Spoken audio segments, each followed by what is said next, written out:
I'm Elly, 25, a data analyst freshly graduated with a master's degree from one of California's top universities. In my family, I've always been the shadow, not the troublemaker, but certainly not the one my parents proudly flaunt at dinner parties.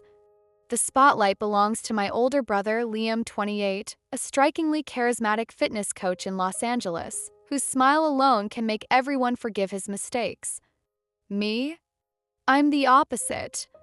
I bury myself in spreadsheets, analyze numbers until my eyes blur, and accomplish feats that no one in my family even notices because apparently achievements that don't look good on Instagram simply don't count. While Liam's world revolves around charm and attention, mine exists in silent persistence, unseen yet meticulously crafted.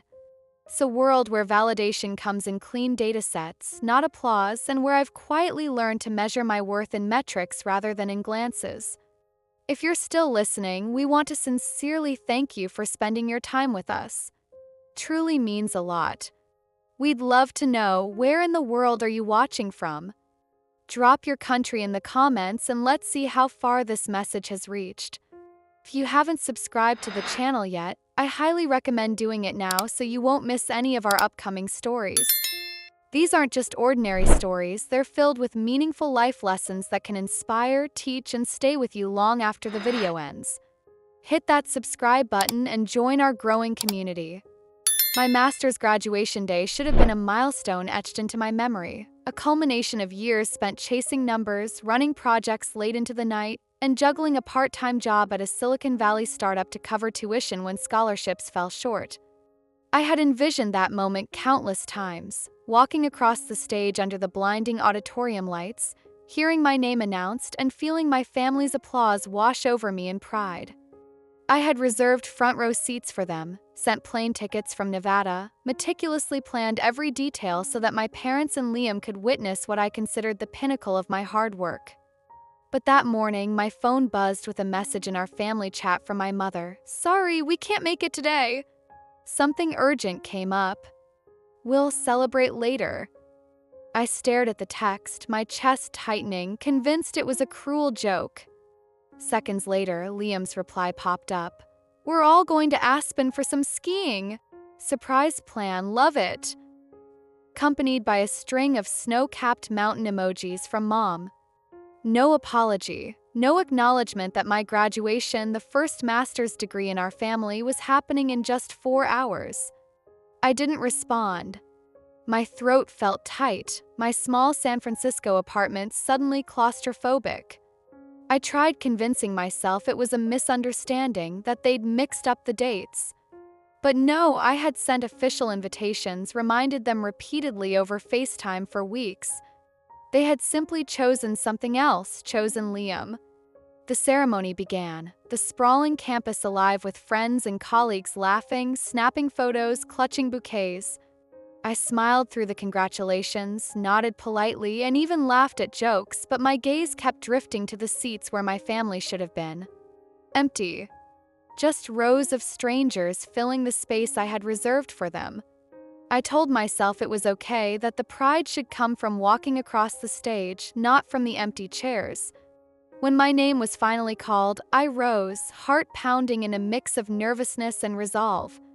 I walked across the stage, shook hands with the dean, posed for photos, and tried to savor the moment, though it was tinged with the bitterness of absence. As I reached the edge of the stage, my phone buzzed in my pocket. A single message from my father. "Come home immediately. It's important." No explanation, no congratulations, nothing acknowledging the ceremony I had worked so hard to reach.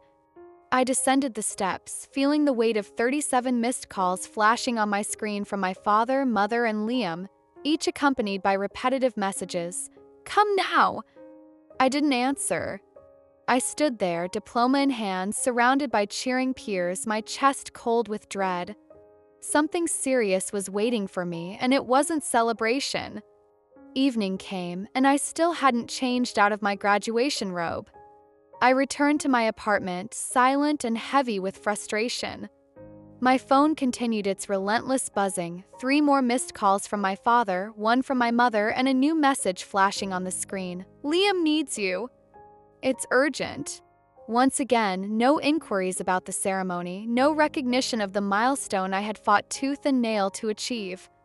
Only Liam, the center of attention, the eternal priority. I sank into the couch, letting the robe fall loosely around me, staring at the ceiling as a mixture of anger, hurt, and disbelief churned in my chest. Every achievement, every sleepless night, every skipped meal in pursuit of excellence seemed invisible to the people I had expected to celebrate it with. Contrast was glaring. Liam, whose effortless charm and dazzling smile could make the world forgive him anything, was the center of their universe. And me?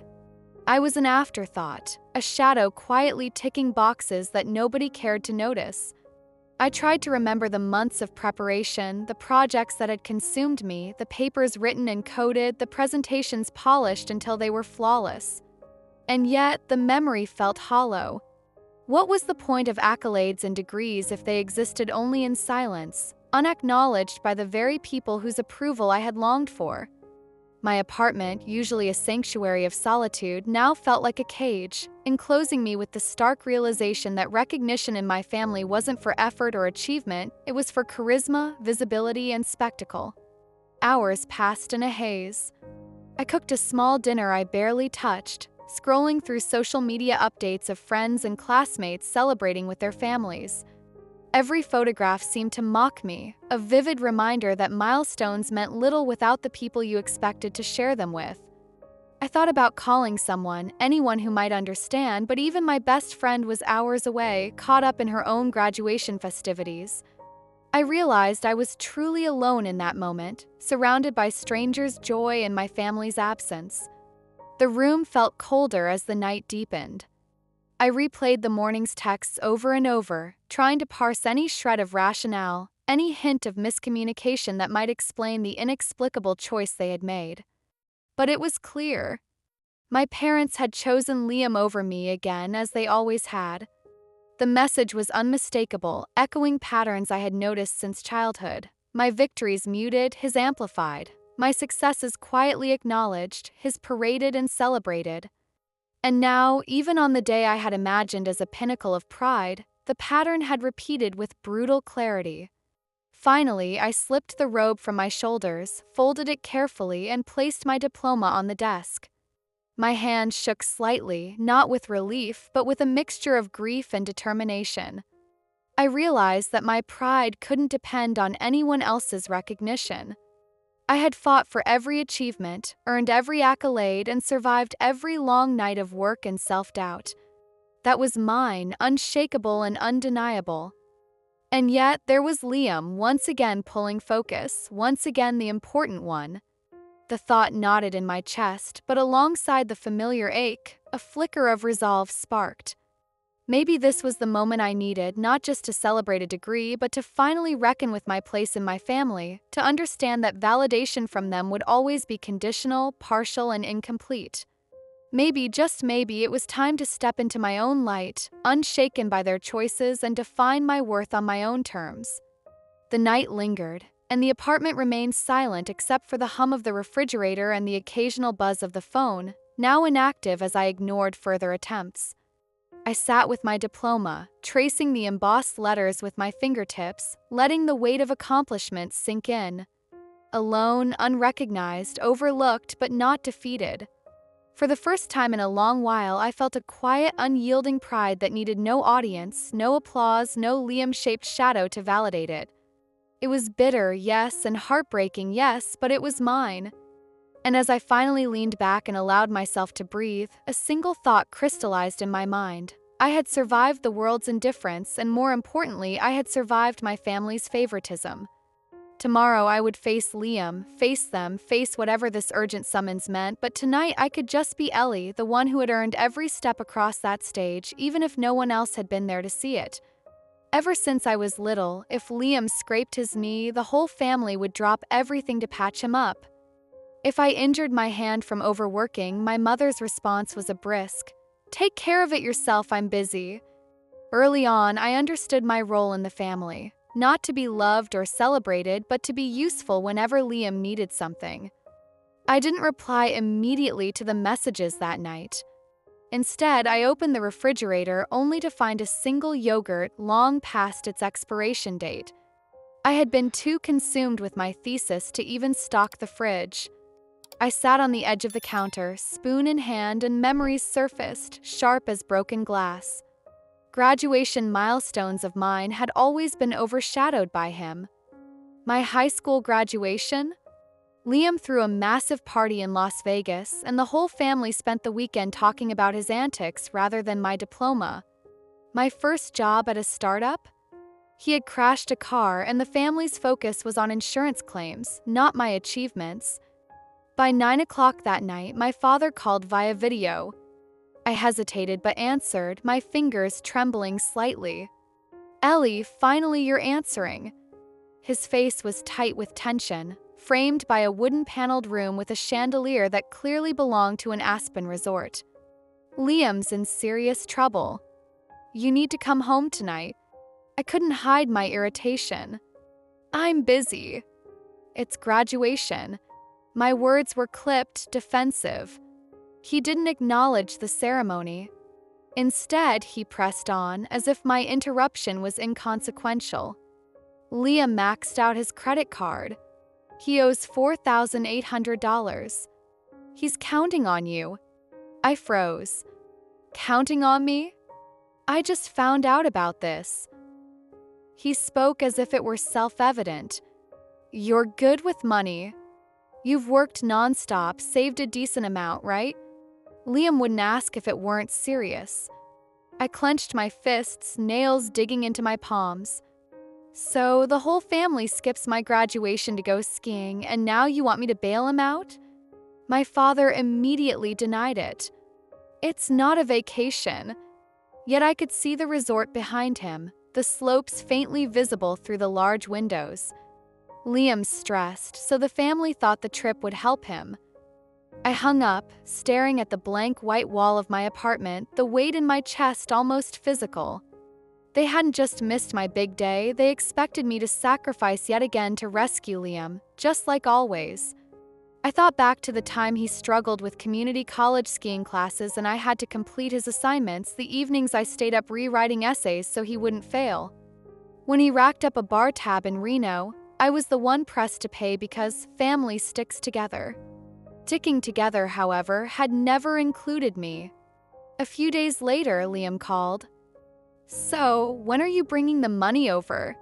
I replied flatly, "I'm not." He laughed, a sound that used to make me feel so small yet familiar, as if we were joking. "Come on, you always help me. Don't be petty about graduation." Petty? That word sliced through me like a knife. Every time I tried to assert my needs or claim my space, it was twisted into selfishness. Every plea for recognition, every attempt to celebrate myself became evidence of my small-mindedness. Meanwhile, family members from aunts in Sacramento to my grandmother in Reno bombarded me with texts. "Liam is your brother. He can't fail." Not a single word about my graduation. I refused, not because I didn't have the money, but because I was exhausted. Exhausted from being the safety net for someone who never learned to stand on his own. Exhausted from the unending expectation that my efforts existed solely to serve him.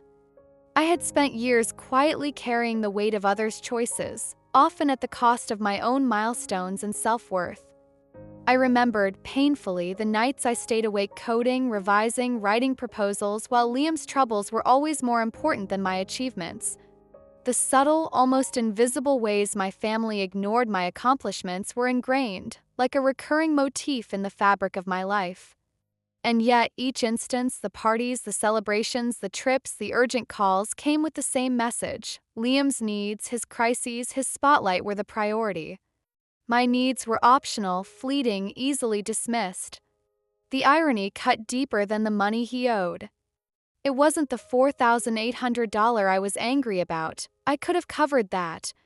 It was the pattern, the expectation that I would always be available, always responsible, always the one to make sacrifices while Liam's mistakes were forgiven, excused, and almost celebrated. The injustice of it, the predictability of it, was suffocating. Sitting there, spoon paused midair, I thought about how this dynamic had shaped me. I had learned to measure myself in terms of usefulness, in the ways I could support and rescue others rather than in joy or recognition. My accomplishments were cataloged privately, quietly acknowledged by me alone. Liam's mistakes, his needs, his drama, on the other hand, were public events requiring immediate action, instant family attention, and no small amount of heroism on my part. Every message, every call, every casual expectation was a reminder that my place was secondary, functional, and expendable. They celebrated him, shielded him, excused him, and expected me to follow without question. The weight of it all pressed down on my chest, making it hard to breathe. Yet, beneath the ache, a quiet, simmering anger began to rise. Not a blind, explosive fury, but a cold, steady determination. I was tired of being invisible, tired of being a utility, tired of being told my worth was contingent on my service to someone else. I thought about the money again, not as a sum to pay, but as a symbol of every time I had been expected to step in, to fix, to cover, to sacrifice. And in that moment, I realized something essential. My refusal to hand over the money was not rebellion or cruelty. It was self-preservation. It was the first clear boundary I had drawn in a lifetime of serving without acknowledgement. For once, I was choosing myself, my needs, my achievements. I set the spoon down, yogurt forgotten, and leaned back into the couch. I let myself breathe, let the tension ease slightly, and acknowledge the simple truth. I had limits. My family had always assumed I would cross them without hesitation, but I could no longer comply blindly. The accumulation of years of being overlooked, minimized, and expected to rescue others had built within me a resilience that demanded recognition, if not from them, then from myself. The next call from Liam came, and I ignored it. Another text, and I left it unread. I was weary, not angry anymore, just deeply bone-weary exhausted. Exhausted from being the family's invisible backbone, their financial and emotional safety net, their silent problem solver. And for the first time, I felt a strange, empowering clarity. This pattern, this cycle of neglect and expectation could no longer define me. My boundaries, my decisions, my choices, they were mine alone. Sitting in the quiet apartment, staring at the blank walls, I finally felt the faint stirrings of freedom. Freedom to say no. Freedom to prioritize myself. Freedom to claim my accomplishments, my worth, my dignity, even when the family continued to overlook it. I knew the road ahead would be tense, filled with arguments, guilt, and perhaps even resentment. But for now, in this small, quiet moment, I was just Elly. The one who had earned her achievements, the one who had survived being invisible, the one who would finally begin to stand up for herself, not for Liam, not for anyone else, but for herself. Then came the shock. The bank called. An urgent, automated voice informed me that a transfer of $4,800 had been initiated from my account to Liam's joint account. My account. Money I had earned, saved, and safeguarded. I had never authorized such a transaction. Confused and shaking, I checked the details and realized the unthinkable. My parents had kept an old bank password from my high school years, back when they had monitored my finances under the guise of protection. They hadn't asked, hadn't notified me, they had simply acted as if my money was theirs to command. I demanded the transaction be canceled immediately. My hands trembled, not from anger, though there was plenty of that, but from a dawning realization that my family viewed my earnings as their property. And then, of course, Liam texted, "Thanks for helping me out, sis. I'll pay you back later." The emoji, cheerful, dismissive, made my stomach knot. My money, my hard work, treated as a casual favor, a resource to be drawn upon at his convenience. I dialed my mother, the words catching in my throat. "How could you do this? How could you take my money without asking?" Her response was casual, almost flippant. "Don't overreact, Elly. It's family. What you call stealing is just helping." Her words hit me harder than any insult. Family, with them, was just a convenient excuse to take what they wanted. Not love, not respect, not celebration, just entitlement masked as unity. I hung up, burned through every lingering shred of patience, and immediately changed every password, every security question, securing my accounts against their access. I stared at my master's degree, propped against the wall, the gold-embossed lettering catching the evening light. It was more than a diploma now.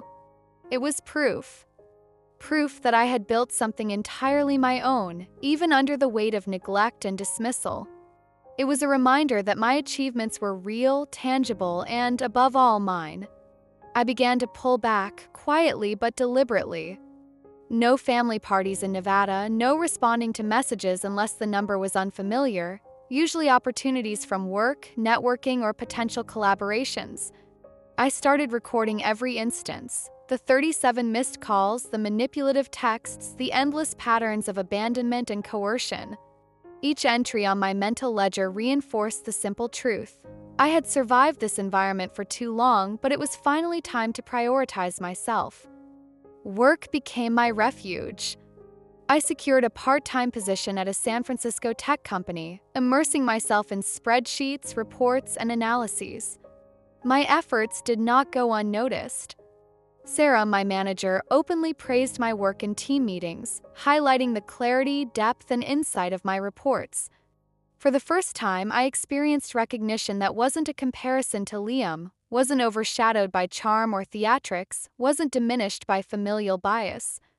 Emboldened, I invested in myself. Professional attire that made me feel competent and authoritative, a gym membership to strengthen both body and mind, and deliberate networking efforts to build relationships with colleagues who respected my skills and intelligence. I attended Bay Area industry events, mingling with professionals who valued substance over spectacle. Each connection, each acknowledgement slowly reinforced my confidence, giving me a foundation outside the chaotic gravitational pull of my family. 6 months later, I received a call that marked a turning point. Mr. Carter, the director of an investment fund in San Diego, had heard of me through Sarah and a colleague. He invited me to join a financial restructuring project for a boutique hotel chain in California. The salary offered exceeded anything I had previously earned, and the opportunity promised visibility and responsibility I had never been allowed at home. Working with Mr. Jonathan, the owner of the hotel chain, was transformative. He praised not only my quantitative skills but also my intuition in understanding people, clients, staff, and stakeholders alike. He valued insight, strategy, and judgment, qualities that had long been overlooked in my family. Mr. Jonathan became a pivotal mentor, a gateway to a network I had never dreamed of accessing, proving that recognition and opportunity existed beyond the narrow, biased lens of my family. Meanwhile, news from Reno trickled in through acquaintances. Liam had been attempting to secure funding for a high-end gym in Las Vegas. His plans were haphazard, ill-conceived, and met with rejection from potential investors. It was predictable. I knew that sooner or later the family would attempt to involve me, to pressure me into investing to rescue Liam yet again. The thought of it, once a source of anxiety, now sparked a different feeling: resolve. I had weathered their entitlement, their manipulations, and I was no longer the pliable child of their whims. Each new project, each professional achievement, each acknowledgement from colleagues outside my family added layers to my independence. I meticulously documented successes, cultivating a portfolio of competence, reliability, and professional credibility. My apartment, once a small and lonely space, became a hub of productivity and reflection, a place where I could measure progress by real results, not by approval from those who never noticed my efforts. The dichotomy between my life and Liam's persisted, but it no longer dictated my emotional state. While family drama and obligations had once threatened to dominate my existence, I now operated on a principle. My resources, my time, my energy were mine to allocate. The entitlement of others, even those labeled family, would not dictate my decisions. Through these months, I also developed a deeper understanding of my own resilience. Each slight, each ignored milestone, each attempt to leverage me as a safety net became a lesson in self-reliance and strategic detachment. I learned to anticipate manipulation without succumbing to it, to evaluate requests critically, and to assert boundaries firmly. My family's interference became a benchmark for my own autonomy, a catalyst for growth rather than a source of perpetual frustration. By the time the boutique hotel project concluded successfully, my professional reputation had grown significantly. I had acquired not just financial acumen, but also credibility and influence in circles far beyond my family's insular world. Invitations to collaborate, consult, and advise arrived regularly, and I began to see a future where my achievements would be celebrated on merit, not dictated by familial politics. Amid this professional ascent, I maintained vigilance. Every message from Liam, every request from my parents was filtered through the lens of experience. When Liam called casually to inquire about financial help, I responded with firm boundaries. "I'm not funding your ventures," I would say calmly, and while he laughed, teasingly as if I were joking, the message remained clear. For the first time, he and the family had to reckon with the fact that I was no longer a default provider, a silent safety net, or an unquestioning participant in their financial dramas. The empowerment I felt was intoxicating but also grounding. I realized that real growth came not only from professional achievements but also from the conscious decision to redefine my relationship with those who had long taken me for granted. Liam's struggles, my parents' selective attention, and the legacy of neglect became parameters within which I could navigate confidently, rather than chains that dictated my life. Looking back, the incident with the unauthorized bank transfer was more than a shock, it was a revelation. Crystallized years of imbalance, favoritism, and expectation into a singular, undeniable truth. I was capable of defining my own boundaries, safeguarding my resources, and asserting my worth. The diploma on my wall, the accolades at work, and the networks I built became tangible proof that independence, recognition, and self-respect were achievable even when denied at home. In that clarity, I finally understood the power of saying no, of reclaiming autonomy, and of investing in myself first. Liam's failures, my parents' manipulations, and the old dynamics that had governed my family life could no longer dictate my decisions. Path forward was mine to chart, founded on competence, resilience, and the hard-earned recognition of those who truly valued me. And for the first time, I could look ahead not with anxiety or dread, but with anticipation, knowing that my achievements, my money, and my life belonged solely to me. Sure enough, one Sunday afternoon, I was invited to a family dinner in Nevada. The air was stiff with politeness. Mom had cooked her signature roast chicken, but the gleam in everyone's eyes betrayed their intentions. Liam unveiled his gym plan, complete with sleek slides and glossy brochures, hyping golden opportunities and guaranteed profits.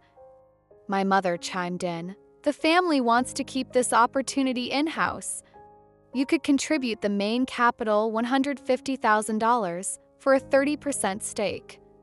I remained calm, tilting my head slightly. "Have you told the investors about the 3 banks that already declined?" Silence swept the room. Liam's face drained of color. I pressed on. "First Trust, Capital Ventures, and Horizon Fund all rejected your proposal because your forecasts aren't feasible." My father tried to salvage the situation. "Elly, this is his dream. You're capable, you can help." I pulled a folder from my briefcase, my consultancy portfolio, client lists, and impressive revenue figures. "Yes, I'm capable. That's why I know this isn't an investment. It's a bailout." I reminded them of the bank transfer incident, the unauthorized money, and the expectation that I would always rescue Liam. The room went silent. Before leaving, I added, "Mr. Jonathan, the hotel chain owner, is a friend of mine. When your plan reaches him, you'll already know the outcome." 2 weeks later, the news confirmed what I suspected. Liam's proposals were rejected everywhere. His reputation in the Las Vegas business scene collapsed. My mother called, accusing me of destroying his future, claiming the family had to take out a mortgage to cover his debts. I responded firmly, "I didn't destroy anything. I simply stopped shielding him from the consequences of his actions." I moved into a new apartment in downtown San Francisco with a dreamy view of the bay. Liam was now just a fleeting shadow, no longer the golden boy. I no longer felt guilt. I was free. And in that freedom, I had learned 3 essential lessons. First, boundaries are a form of self-respect. Protecting your resources and emotional energy doesn't make you selfish, it makes you responsible for your own life. Second, people reveal their true colors when you stop enabling them. It's painful, yes, but also liberating to see reality without the illusion of control. Third, achievements matter most when they are earned and recognized independently.